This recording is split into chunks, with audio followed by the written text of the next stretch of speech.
Hello, I'm Rabbi Elton from the Great Synagogue in Sydney, and welcome to From the Rabbi's Bookshelves. It's very difficult to be the rabbi of the Great Synagogue and not be interested in synagogue architecture. We have one of the most interesting and outstanding examples of synagogue architecture anywhere in the world. And I became more interested in this topic when I came to Sydney, and I purchased this book, The Synagogues of Britain and Ireland, by Sharman Kadish, who I happen to know also personally from Manchester, which is where she lives and does her research and work.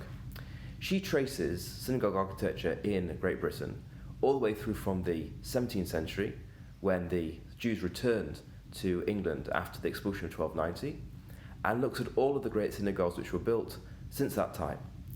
Those which are still standing, including Bevis Marks, built in 1701 in the East End of London, and those which were destroyed, for example, during the Blitz, that is the Great Synagogue with the Ashkenazim, which was built in 1790 and bombed by the Luftwaffe in 1941.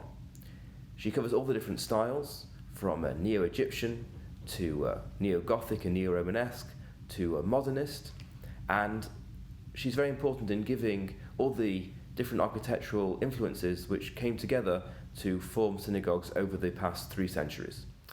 If we look at our own synagogue here in Sydney, we can see how it's been influenced by the British models. For example, on the front page, you have Princes Road Synagogue in Liverpool, the Liverpool Old Hebrew Congregation, and you can see how the arc of the synagogue in Liverpool is a great model for the arc of our synagogue here in Sydney.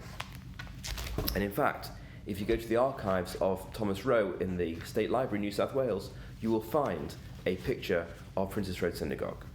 The primary model, when Rowe first began his work, was in fact Central Synagogue in London, which was destroyed also in the Blitz, and there is an engraving of the original Central Synagogue in Great Portland Street in the West End of London, which was Rowe's model when he began designing the Great Synagogue.